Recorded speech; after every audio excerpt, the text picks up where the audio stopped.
irmãos, nessa noite nós vamos dar continuidade lá em Apocalipse, nas cartas exortativas às igrejas, agora no capítulo 3, Apocalipse 3.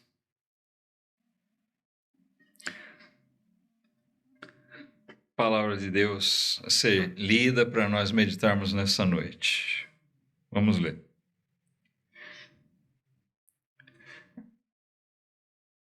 Ordenou o Senhor Jesus a João e ao anjo da igreja que está em Sardes, escreve: Isto diz o que tem os 7 Espíritos de Deus e as 7 estrelas.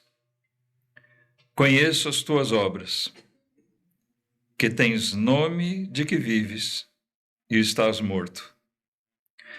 Sê vigilante e confirma os restantes que estão para morrer, porque não achei as tuas obras perfeitas diante de Deus. Lembra-te, pois, do que tens recebido e ouvido, e guarda-o, e arrepende-te. E, se não vigiares, virei sobre ti como um ladrão, e não saberás a que hora sobre ti virei.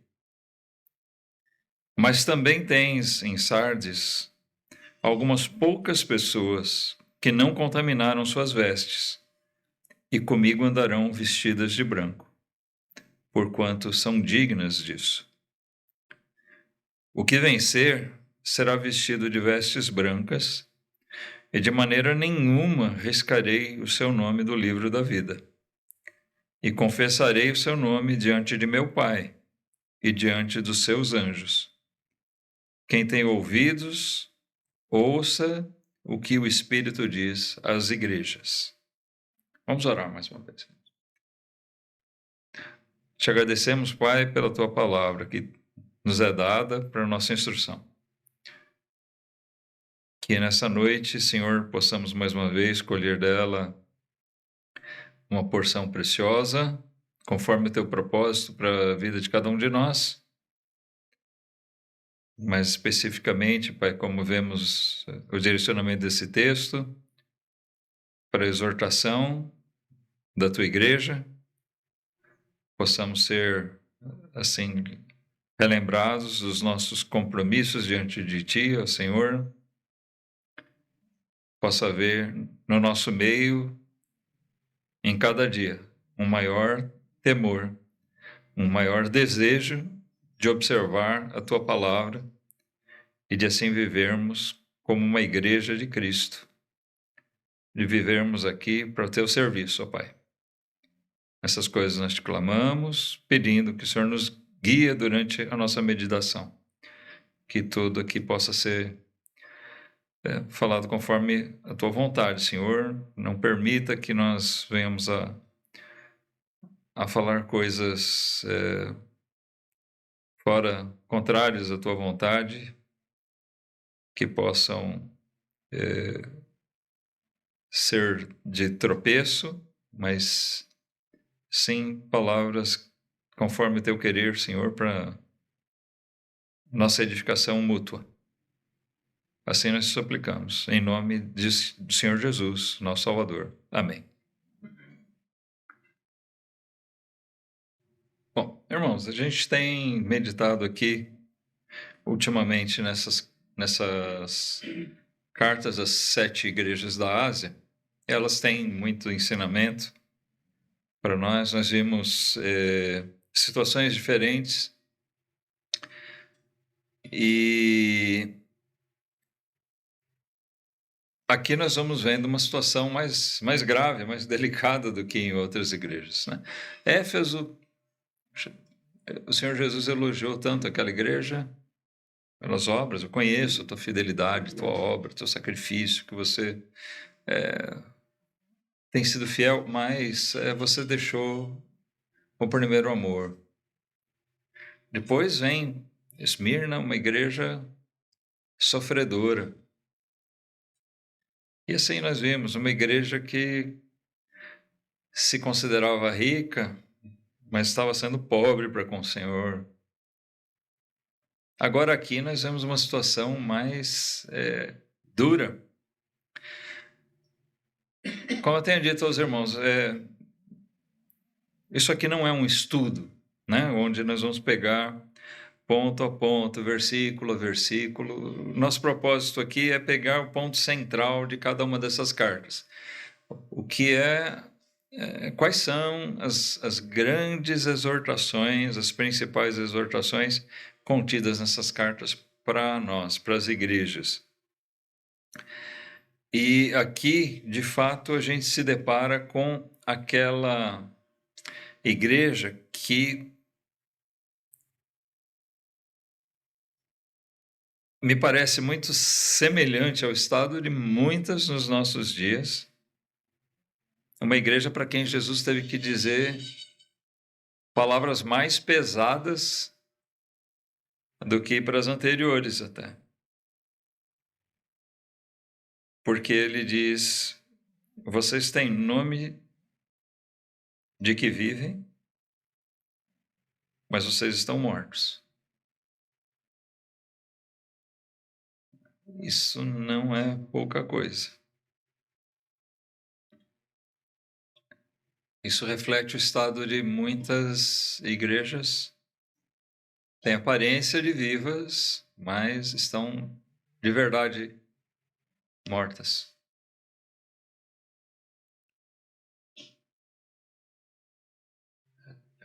Resta um consolo de que ainda nesse momento, nesse tempo, Jesus diz, ainda havia possibilidade de reverter a situação.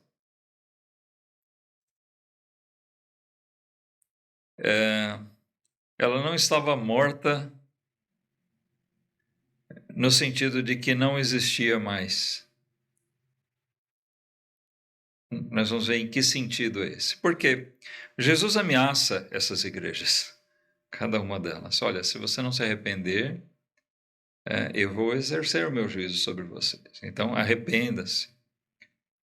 E ele fala de retirar o castiçal dessas igrejas. Quando nós vemos lá no começo do livro, nós vimos que os castiçais são as próprias igrejas. Então, como é que ele pode tirar a igreja da igreja?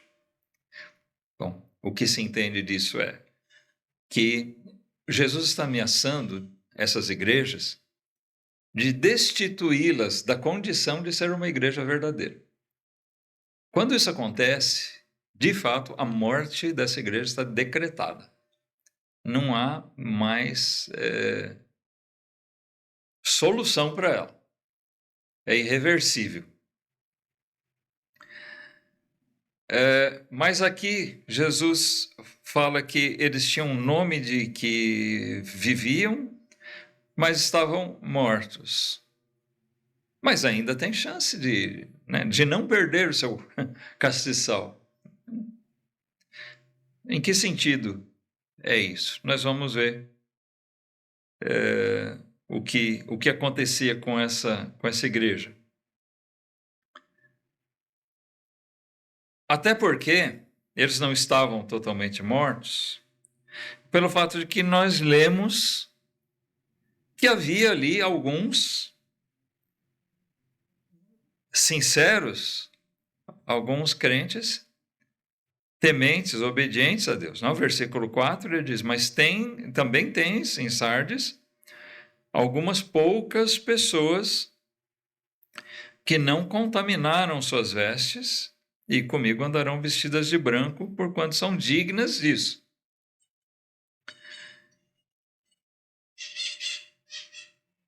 Então, o cenário que nós podemos ver aqui é o seguinte, é de que nós estamos diante de uma igreja muito ruim, mas que havia no meio dela algumas, como diz Jesus aqui, poucas pessoas fiéis, dignas.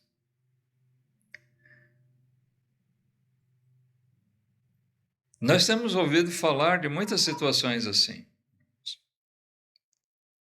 de crentes fiéis que estão morando em lugares onde eles não têm recursos de talvez ter uma igreja saudável ali. Deve ser um sofrimento terrível para esses crentes estarem ali no meio de uma igreja onde eles mesmos estão vendo uma série de erros, uma série de problemas, e eles, por serem poucos até, se tornando impotentes para mudar a situação. E eu tenho tido contato nos últimos anos com pessoas assim, pessoas que pedem até para que a gente, talvez, se possível, envie alguém para ajudar ali, porque eles estão sozinhos. Alguns pastores, colegas, eu sei que visitam irmãos assim, e ou eles estão sem igreja, ou eles estão numa igreja onde eles estão extremamente incomodados.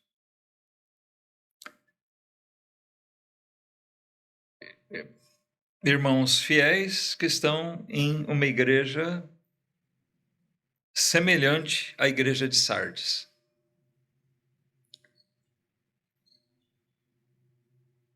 Aquele que encontra uma boa igreja, notem, uma boa igreja não é uma igreja perfeita, certo? Aquele que encontra uma boa igreja onde ele pode participar, não é só congregar no sentido de se reunir, mas ele participar dessa igreja, ele tem que se dar por bem-aventurado. Quanto mais nos dias atuais, quanto mais os dias se avançam, parece que mais isso tem que ser visto como uma bênção, uma dádiva divina que a gente tem que valorizar muito. Porque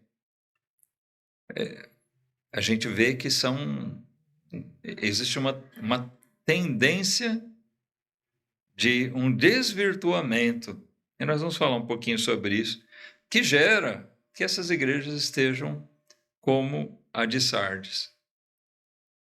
Uma igreja com nome de viva, mas você chega lá, uma igreja morta. Na qualidade de igreja, talvez até já sem o seu castiçal. Nem é mais uma igreja de fato. Mas talvez ela esteja ali como uma igreja com nome de que vive, mas morta. Tá? Quando Jesus diz isso aí, nós devemos entender. Uma igreja ainda verdadeira, mas uma igreja que está vivendo só de aparências. Ela aparenta uma coisa que ela não está vivendo, que ela não tem sido. Deve ser muito difícil ser membro de uma igreja assim.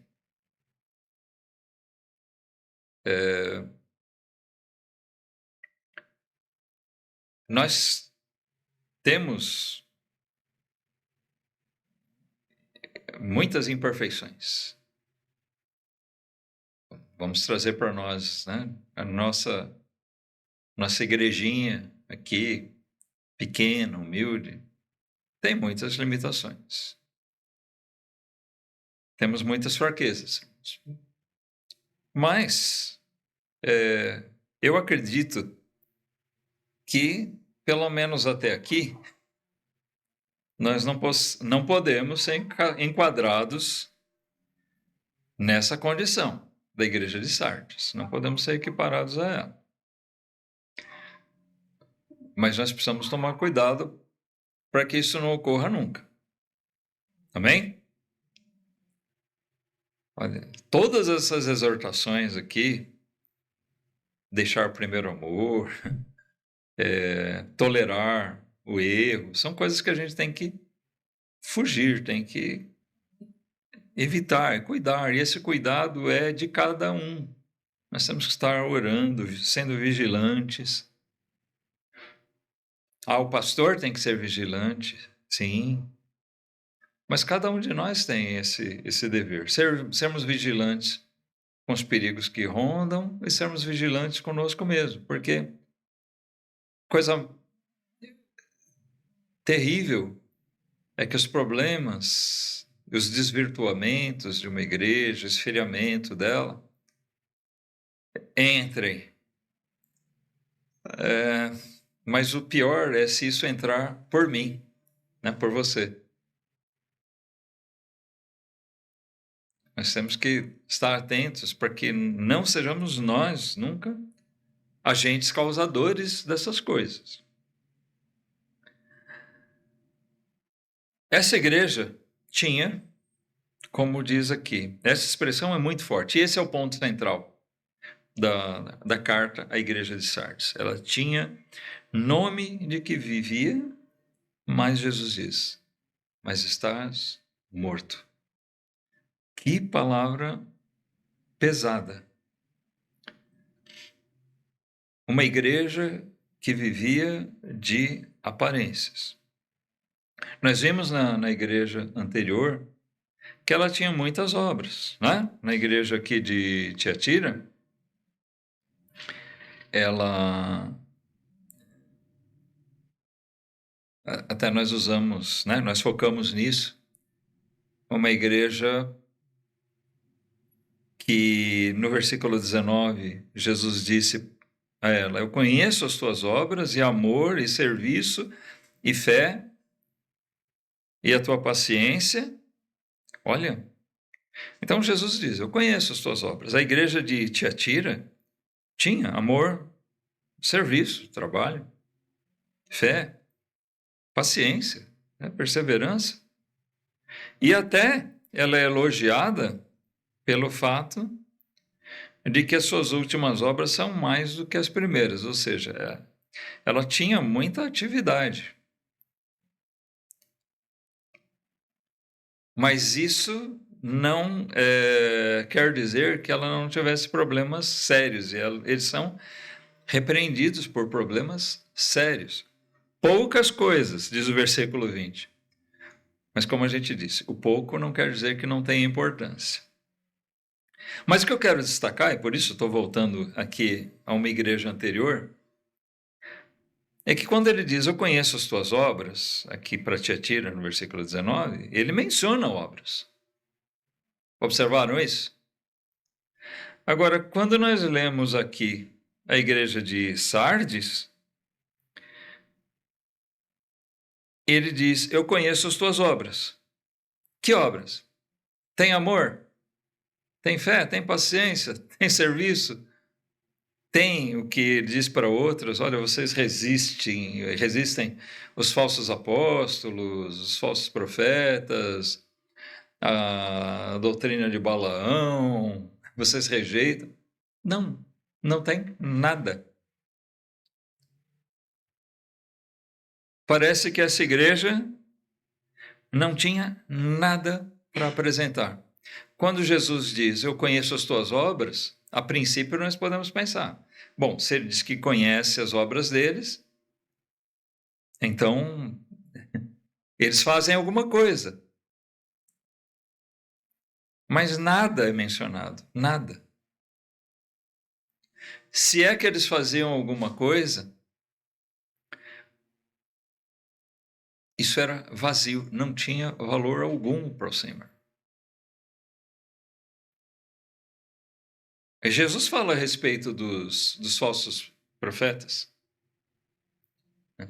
Ele diz, muitos me dirão naquele dia, olha, nós pregamos em teu nome, nós fizemos curas em seu nome, nós expulsamos demônios.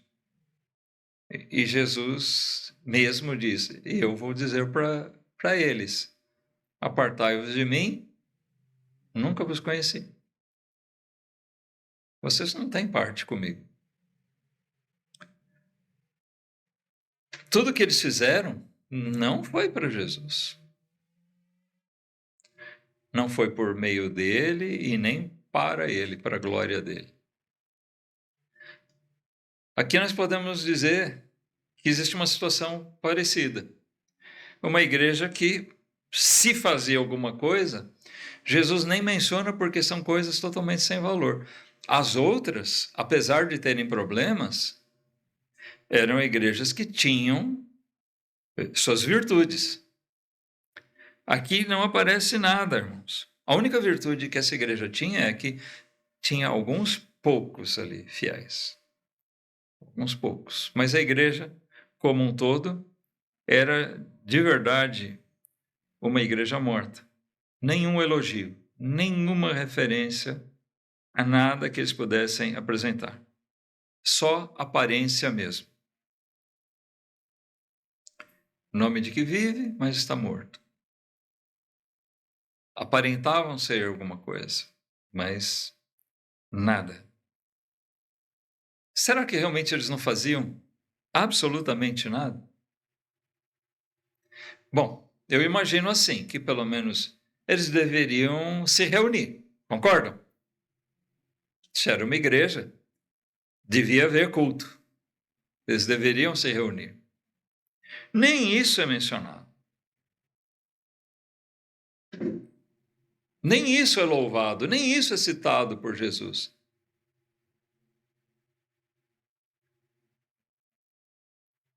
O nosso culto, a nossa reunião, o nosso ajuntamento também pode ser constituído só de atos exteriores. Sabe o que é ato exterior? Vazio, só aparência. Uma igreja pode ter uma liturgia muito bonita. Você chega lá, ela pode ter apresentações muito bonitas, um templo majestoso, um culto muito bem organizado, um pregador bem arrumado, com uma fala agradável, um som nítido, um ambiente confortável, tudo muito bonito, tudo muito agradável, orações bonitas, boa pregação até, talvez, pelo menos agradável a quem ouve. Né? Muita gente considera assim, uma boa pregação. Uma boa pregação só porque ela foi agradável de ouvir. Cuidado, nem toda coisa que a gente ouve que é agradável, é gostoso de ouvir, é uma boa pregação. Às vezes a boa pregação é aquela que dói no nosso ouvido, né? Aquela que incomoda, não aquela que faz a gente sai tão gostoso. Né? Mas, sabe, pode ter um monte de coisas e ser constituído só de aparência. Talvez o pregador, o pastor seja muito estudado, culto, eloquente, tá? Isso é bom. A igreja tem uma estrutura financeira que proporciona aquelas coisas, e fica parecendo tudo muito bonito, tudo muito gostoso, mas é vazio. É vazio para Deus. Não tem conteúdo, é só aparência, é só casca. O culto daquela igreja, muito provavelmente, estava sendo assim. O Senhor Jesus não se sentia louvado, honrado por eles. Era só aparência. Mas o nosso culto pode se constituir assim. Então, um sinal amarelo para nós aí, de alerta. Amém? Qualquer igreja pode incorrer nisso, irmãos, e é um caminho muito perigoso se nós cairmos nesse caminho de viver de aparência.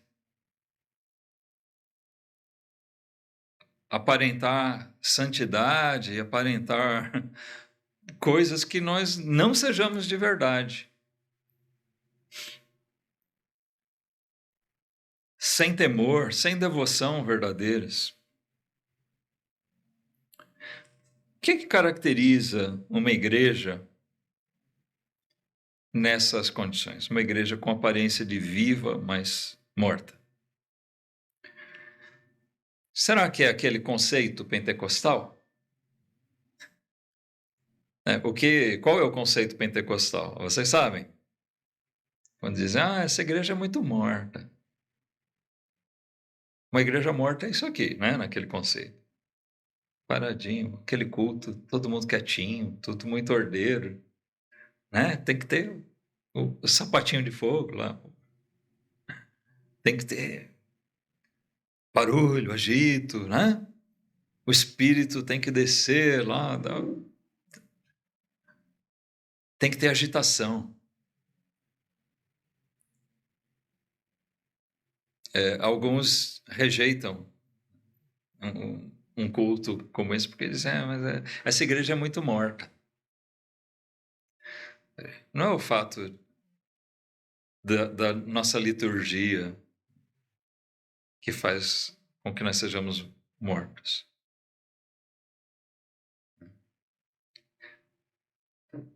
Isso, na verdade, não é sinônimo de ser morto. É um conceito, na verdade, que vem do mundo, né? Vocês já perceberam que o mundo, para parecer que uma coisa é animada, precisa ter barulho, precisa ter agitação? Eu já observei isso, assim, só abrindo um parênteses aqui, em festinhas, né? Colocam música alta para parecer que está animado, e você olha, as pessoas estão lá. Na verdade, eles fingem estar animados, mas não estão. Mas o barulho parece que está rolando uma tremenda festa, está todo mundo alegre lá. Mas invariavelmente não é isso. A verdadeira alegria não se constitui no barulho. Nós podemos estar alegres e quietinhos. Tem um momento, né, de nós externarmos nossa alegria com ruídos. Eu digo, com as nossas vozes. Mas o fato de um culto ser ordeiro, quieto, está mais vinculado à questão da solenidade do culto a Deus. Nós estamos reunidos, nós estamos cultuando ao Deus do universo, digno de toda reverência. Então nós temos que ser reverentes. A palavra que está sendo exposta aqui não é a palavra do pastor Valdir, ou do irmão A ou B que esteja pregando. A palavra que nós estamos apresentando aqui é a palavra de Deus. Então, isso aqui é um momento solene. Quando nós estamos cantando, não é uma coisa qualquer. Nós estamos cantando em louvor a Deus. E o nosso dia a dia é também viver a palavra. Mas uma igreja com aparência de viva, mas morta, então não tem nada a ver com esse conceito pentecostal. E vai justamente pelo outro caminho. Essa igreja talvez até procurasse imitar sua vizinha de Tiatira. Aquela igreja cujas últimas obras eram mais do que as primeiras, era de uma cidade próxima, né? Alguns quilômetros próximo, não lembro se ao norte ou em que sentido, em que direção. Mas essas igrejas todas eram numa mesma região, elas não eram distantes umas das outras. Mas pode ser até que eles procurassem ter muita atividade, mas nada deles se aproveitava e aos olhos de Deus. Eles poderiam até ter muita atividade, mas os objetivos não eram legítimos. Então, irmãos, o que caracteriza uma igreja morta é justamente os objetivos dela.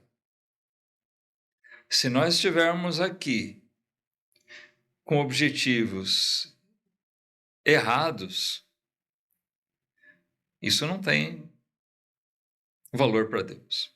Quer ver a diferença? Vamos falar de cantar. Para que é que você canta? É para adorar o Senhor? Ou é para mostrar sua bela voz?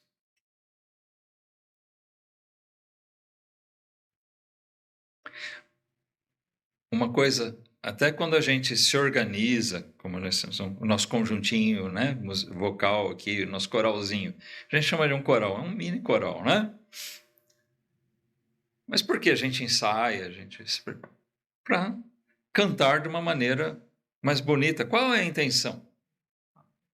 É de a gente se exibir? O coral vai se apresentar. A gente precisa tomar cuidado até com as colocações, porque podem dar uma conotação, né, como uma apresentação de um grupo profissional, de artistas. Nós não somos artistas. A gente procura fazer o melhor. Né? Cantar da maneira mais bonita para que o louvor a Deus, ele é digno, né, do nosso melhor, de a gente usar os dons, os talentos que ele deu. Eu, desde cedo, quando eu me converti, eu ingressei, né, fui chamado a ensaiar, participar do coral da igreja, lá onde eu me converti. Igreja em Vila Espanhola, naquela época. Bom, eu cresci meio envolvido com isso, e então eu acabei sempre tendo um envolvimento com a música. Foi diminuindo à medida que eu fui me voltando mais para o pastorado, né? Mas, por exemplo, nos tempos lá da igreja de Osasco, que eu fui membro lá, a gente tinha um material humano assim bem precário, ou seja, não tinha muitos irmãos com conhecimento musical, com boa voz. Era difícil, mas sabe, a gente não rejeitava ninguém. Tinha irmão ali que deu trabalho para afinar a voz, mas Deus ajudou que a gente conseguiu ter né, uma boa condição,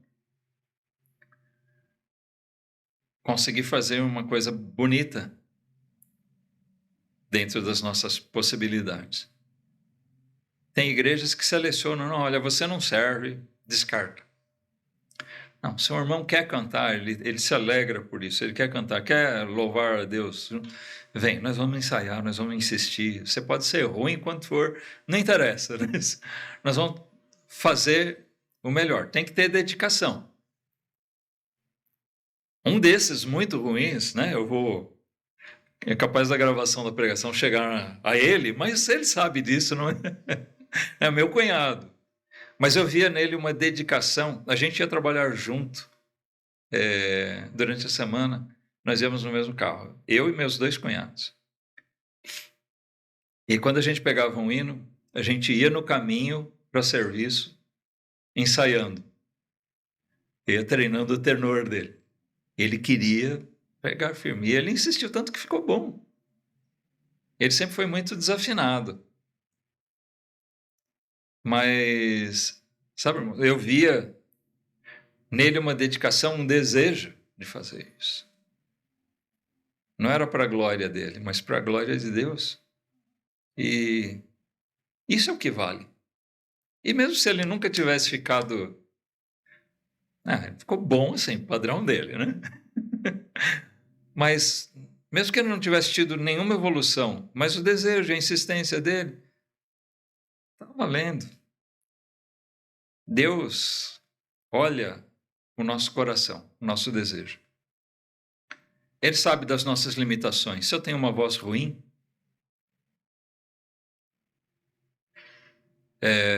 eu tenho plena consciência, por exemplo, de que eu não sou um bom orador. Como disse um irmão certa vez, eu faço as pessoas dormirem. Se você tiver problema de insônia, pega uma pregação minha e você vai dormir.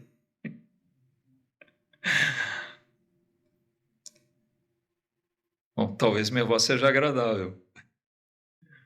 Mas eu procuro fazer o melhor que dá. Tenho consciência de que, por algum motivo, Deus me chamou para fazer isso. Então, o negócio é fazer o que for possível. Tento melhorar. E acreditem, eu melhorei muito.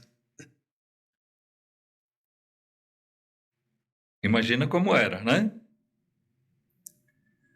Mas sabe, irmãos, o que interessa de verdade não é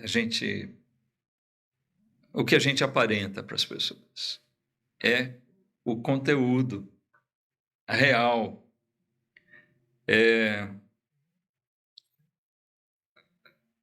São as verdadeiras intenções do nosso coração. Então, nós podemos ter cânticos bonitos, podemos ter pregações bonitas, tecnicamente perfeitas, né? Técnicas de oratória e tudo mais, e ainda assim ser um culto absolutamente sem valor para Deus, morto. Por outro lado, a gente pode ter aqui o pregador com português ruim, né? Às vezes até dificuldade para se expressar. Podemos ter vozes de, como diziam, né, de taquara rachada, e ainda assim ser um culto que agrada a Deus, sabe? Nós precisamos ter legitimidade no nosso serviço a Deus, em tudo que nós fazemos. Quer ver um outro erro, bem comum nas igrejas? Por que é que essas igrejas estão pregando o que pregam? Seja o evangelho verdadeiro ou um outro evangelho. Bom, se está pregando outro evangelho, o problema já é mais grave. Mas tem muitas igrejas pregando o evangelho verdadeiro com um único propósito, de a igreja crescer. O pastor quer que a igreja cresça simplesmente por glória pessoal. Olha, eu tenho... Né? E crentes pensam assim. Deve ter acontecido já com você, de pessoas perguntarem, você é crente? Eu sou batista. Onde é a sua igreja? Lá em São Bernardo, em São José dos Campos, tal lugar. E, quantos membros tem a sua igreja? Você fala, tinha 32, hoje nós despachamos um para Betel, né? Tem 31 membros. Tão pequenininha, né? Já desprezam. Há um desprezo por ser uma igreja pequena. As pessoas estão olhando. Não, essa igreja é muito pequena. Já teve gente que visitou a gente aqui e falou, eu gostei do culto, mas não querem ser membros aqui. Sabe por quê? Porque é uma igreja pequena. Não tem estrutura, não tem aquelas coisas. Bom, não é para isso que a gente está aqui. É lógico que a gente quer que a igreja cresça. Em todos os aspectos. Amém? Eu quero que essa igreja cresça. Mas não para eu ser valorizado. Nós podemos pregar o evangelho e essa igreja continuar pequenininha, mas que pessoas se convertam pela pregação dela em outros lugares. O alvo maior da igreja é servir ao reino de Deus. Né? Se nós estivermos agregando valor ao reino de Deus, sendo úteis para agregar pessoas, se estivermos entregando um doutrinamento, uma instrução que sirva a outras igrejas, até outros irmãos existentes, e essa igreja continua aqui desse jeitinho, bom, o que interessa é que nós estejamos glorificando a Deus e que o nosso serviço esteja sendo útil para o reino de Deus. Se isso acontecer, o Senhor Jesus vai olhar para a igreja de São José dos Campos e nunca ela vai dizer, vocês têm nome de vivo, mas vocês estão mortos. Não. Ele vai dizer, eu conheço teu esforço, teu trabalho, eu conheço as obras de vocês. Vocês são pobres, vocês são pequenininhos, mas vocês têm sido ricos, vocês têm servido ao reino.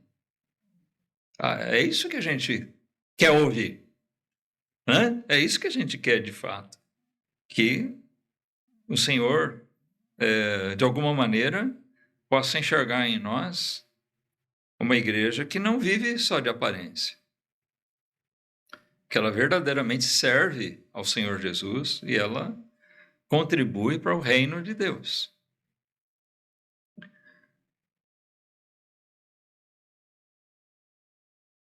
Os objetivos dela têm que ser legítimos, a prática dela tem que ser legítima. A nossa vida, irmãos, quer ver outra característica de uma igreja morta? É a igreja que prega a verdade, ouve a verdade e pratica outra coisa. Entende o que eu digo? Se a gente fala da palavra de Deus direitinho, tá? Santidade, testemunho, anunciar Cristo, né? Que nós sejamos a luz do mundo e a gente chega lá fora, em vez de ser luz, a gente é trevas. Se a gente tem uma vida que não atrai ninguém para Cristo,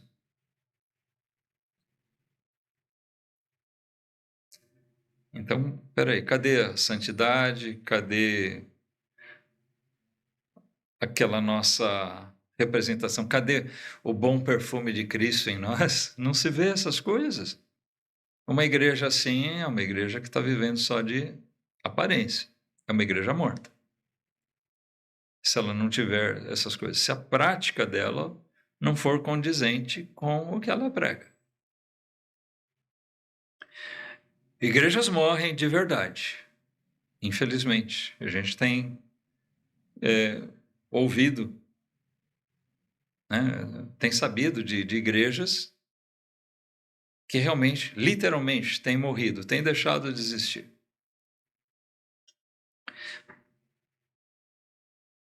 Isso é bem triste de a gente ouvir.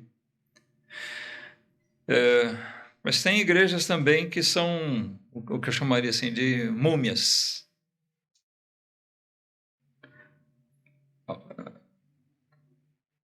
Alguns irmãos visitaram uma igreja há uns anos atrás.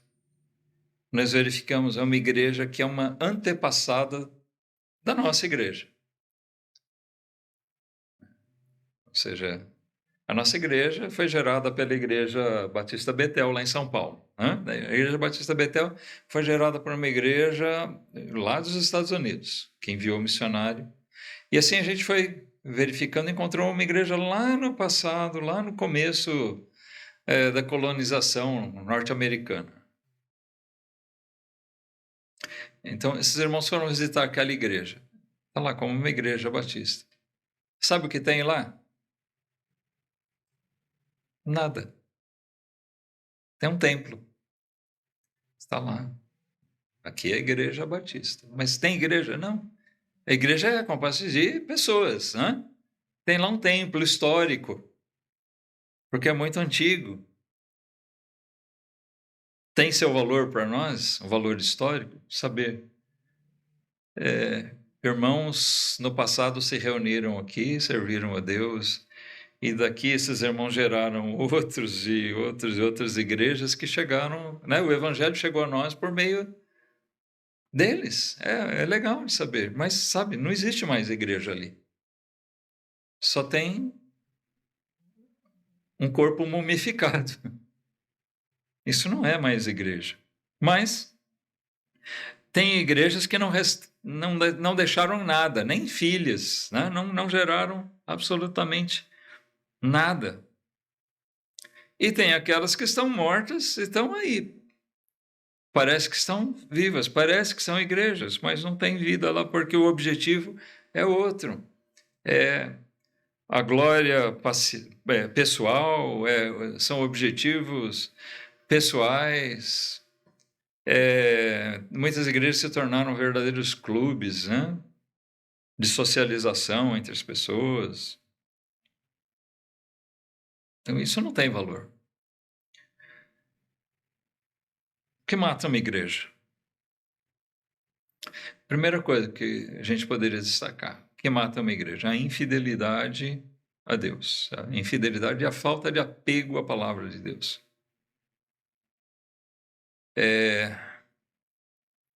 Se nós deixarmos essa palavra de lado,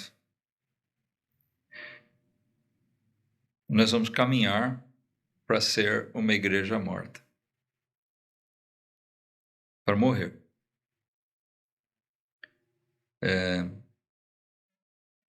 Eu acho lamentável que muitos fazem mais uso de citações de autores, alguns até de bons pregadores, mas tem mais citações de homens do que da Bíblia.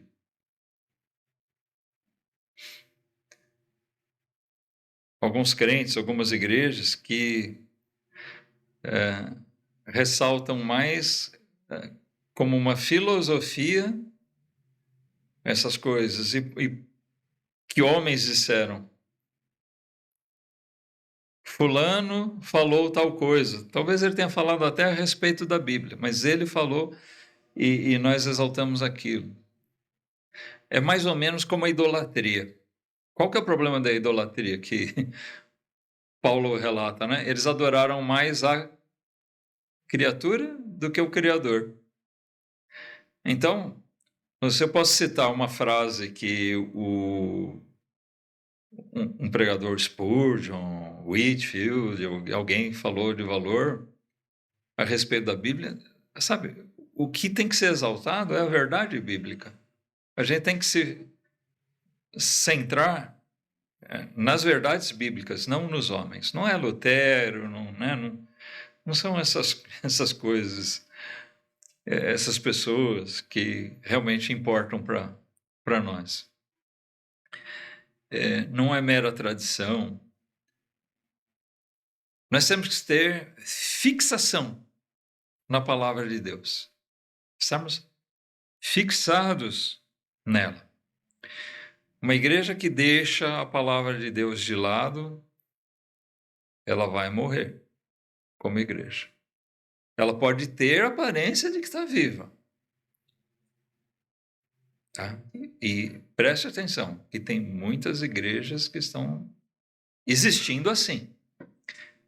Elas estão aparentemente vivas, mas quando você chega lá, tem muita filosofia, tem muita coisa interessante, agradável, mas nada da doutrina, da palavra de Deus.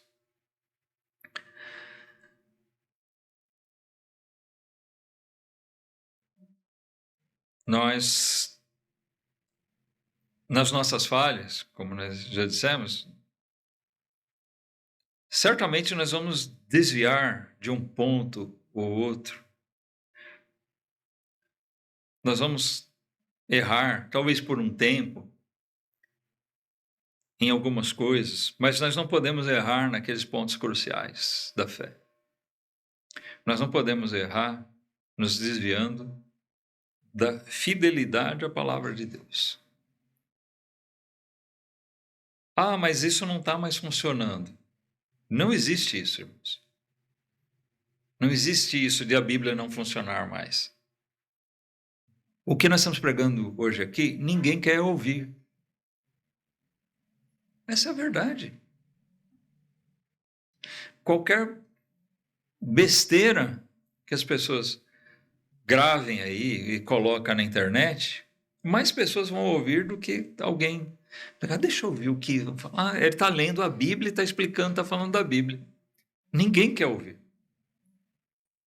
Então vai dizer, não, a gente tem que fazer um negócio diferente. Senão, isso não vai para frente, não. Olha, tudo bem, eu até concordo, a gente tem que se atualizar na forma de expor a Bíblia, de tentar alcançar as pessoas. Sim, até esse ponto nós temos que ser criativos. Mas nós não podemos deixar de lado aquilo que realmente nós estamos aqui para fazer. Se as pessoas não querem ouvir a palavra de Deus, o problema não é nosso. Concordam? Se alguém não quer ouvir a palavra de Deus, o problema é dele. Talvez ele não tenha noção do tamanho do problema. Mas é um problema dele. O meu problema é pregar a palavra de Deus. Ou, melhor dizendo, o meu problema é eu deixar de pregar a palavra de Deus. Esse é o nosso problema. Pregar, viver. Então, onde acontece? Muitas igrejas que viraram mesmo um clube, né? Por quê? Elas se desviaram do seu objetivo como igrejas. O desvio da palavra mata uma igreja, de verdade. Outra coisa que mata uma igreja é a falta da pregação do evangelho. Tá? Nós falamos a pregação, o ensino da Bíblia, a nossa vida conforme a palavra de Deus é uma primeira coisa.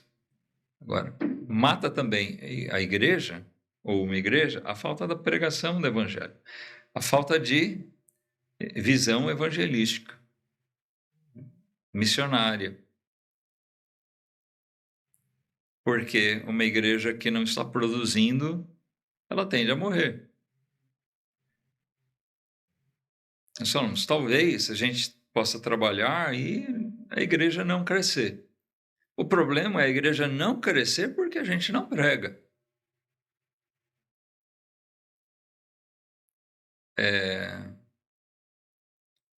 E isso não tem nada a ver com linha teológica. Mesmo os calvinistas, né, crendo na eleição, não concordam com os hipercalvinistas. Né? Por quê? O hipercalvinismo sempre foi tido como um erro extremo, porque eram pessoas que se acomodavam dizendo o seguinte, bom, os eleitos vão ser salvos de qualquer maneira. Então não preciso pregar. Mas onde é que está na Bíblia isso? Não. Na Bíblia está que nós temos que pregar. A fé vem pelo ouvir da palavra de Deus.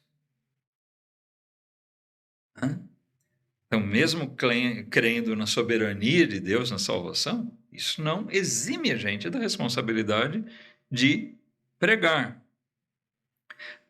Mas tem pessoas que são arminianistas, creem no livre-arbítrio, mas também não pregam. Então, independente da linha teológica, né, soteriológica, o que acontece é que uma igreja pode não pregar o evangelho por acomodação, talvez dando desculpas. Mas isso mata uma igreja, porque não há novas conversões. Se não tiver pregação, ninguém se converte. Se a gente não pregar, como é que nós podemos esperar conversões? A igreja é composta de pessoas salvas. Como a pessoa vai ser salva? Pela obra do Espírito Santo, mediante a pregação do Evangelho. Se não houver quem pregue, como se salvarão? Como vai ter salvos se ninguém pregar?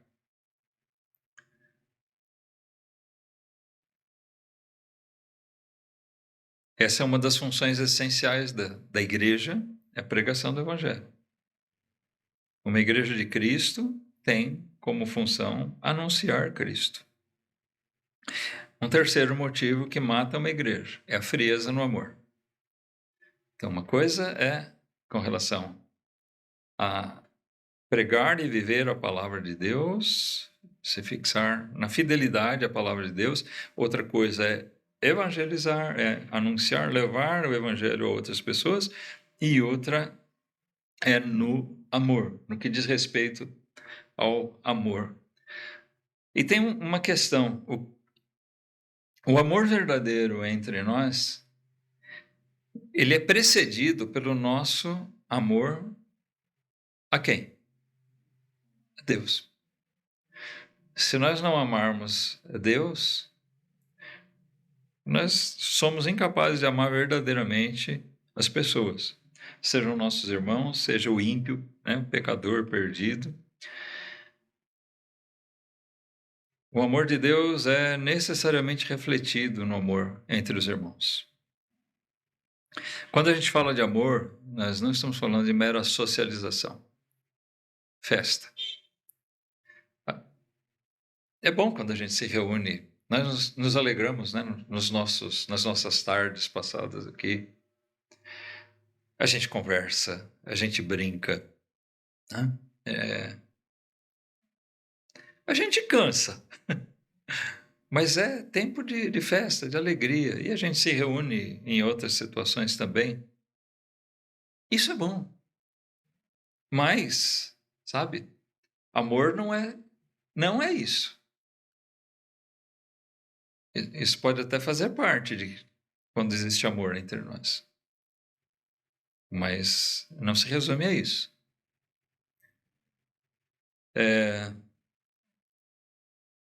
Às vezes, para falar a verdade, eu até me preocupo e já falei isso para a igreja, né?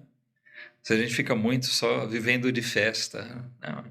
Tem hora de festejar, há tempo para todo propósito, né? Tem hora de festejar, tem hora de trabalhar, tem hora que a gente tem que ralar mesmo. Isso às vezes a gente se põe muito a festejar e não trabalha. Mas o amor, ele vai num relacionamento que ele se vê nesses momentos de festa, de comunhão, mas ele se vê também naquelas situações que requerem auxílio, preocupação mútua um com o outro, né?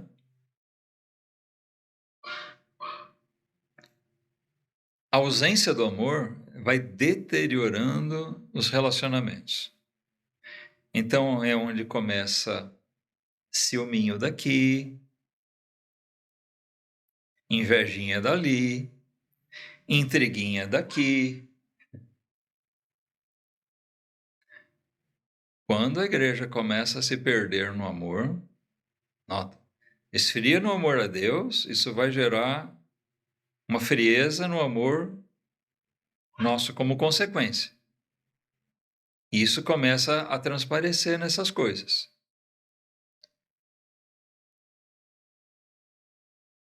Começa, usar um termo, começa a surgir treta no meio da igreja. Os relacionamentos começam a ficar complicados. É briga entre casais, é briguinha oculta entre um e outro, é ciumeira, é rosguinha. Opa, é sinal de que essa igreja está carente de amor. E alguns começam a se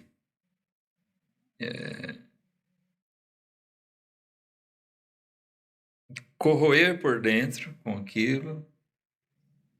Alguns deixam, alguns se afastam, outros ficam ali. Mas pode chegar a situações assim extremas. Uma igreja pode ser agradável a Deus, vivendo em ciúmes.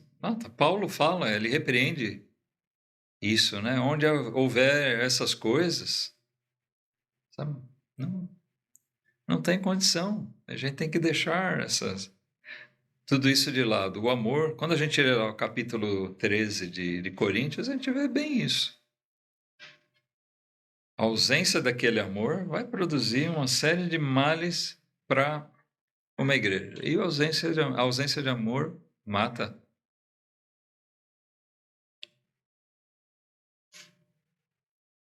Mata relacionamentos. e mata a igreja. Como é que Deus pode se agradar do culto de uma igreja que vive em conflito?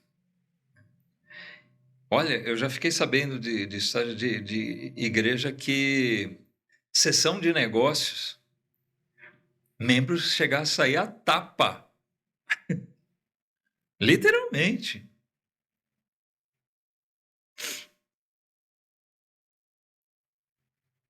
Que coisa triste. Uma igreja dessa está sendo destruída dia após dia. Que palavra será que Jesus teria para dizer para uma igreja nessa condição? Né? Pensa comigo nisso. Certamente não seria alguma coisa muito diferente. Então são coisas que a gente, sabendo que essas coisas matam uma igreja, a infidelidade à palavra de Deus, a falta da pregação do evangelho, a frieza no amor ou a falta do amor, irmãos, nós precisamos tomar cuidado. Nós não sabemos o que realmente fez com que Jesus dissesse isso para aquela igreja. Percebe? Não tem claro. Ele diz: eu conheço as tuas obras, que tens nome de que vives e estás morto. Ele não diz: você está morto por isso, por aquilo. Faz a gente conjecturar qual seria a causa dessa igreja estar vivendo assim. Era uma igreja que estava lá. Constava uma das igrejas lá da região da Ásia. É uma igreja de Jesus Cristo, nessa cidade de Sardes. Mas parece que ela não estava vivendo como uma igreja.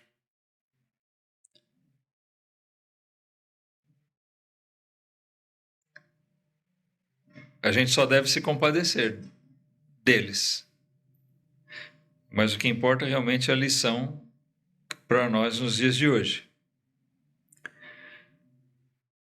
Jesus diz no versículo 3: lembra-te, pois, do que tens recebido e ouvido, e guarda-o, e arrepende-te. Não fica claro qual era o problema. Ele só diz: vocês têm aprendido. Foi ensinado para vocês. Então lembrem disso e se arrependam. Voltem para a palavra de Deus. Voltem suas vidas para a palavra de Deus. Algumas pessoas não se contaminaram com isso. A gente não sabe qual era o mal que estava contaminando aquela igreja.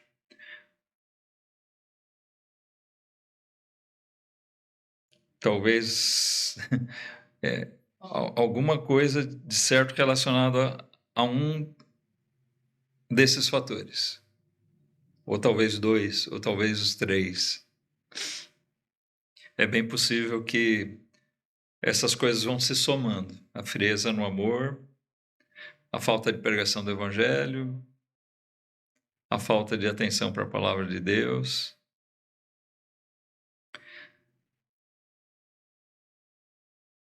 A grande exortação para nós é a seguinte: não vivam de aparência. Não quero parecer vivo estando morto.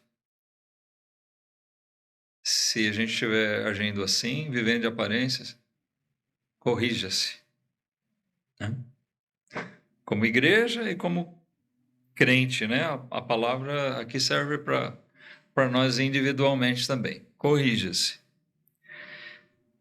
Lembra do que tens recebido e ouvido e guarda. Aplica no seu coração, aplica na sua vida. Que a gente possa aplicar isso à nossa vida, irmãos. E nossa igreja não viva de aparência, de maneira nenhuma. Essas coisas que a gente sabe que matam uma igreja, nós temos que rejeitar elas. Nós temos que lutar para não incorrer nesses erros. Amém? Que Deus assim possa nos abençoar nas nossas vidas, na vida da nossa igreja, que ela tenha um serviço a ser prestado ao Senhor, e com toda a nossa limitação, que Ele possa olhar para nós e enxergar, apesar dos nossos defeitos, que Ele possa enxergar em nós legitimidade nos nossos propósitos, na nossa devoção a Ele, que nós estejamos cumprindo aquilo que se requer de uma igreja verdadeira. Amém? Vamos orar.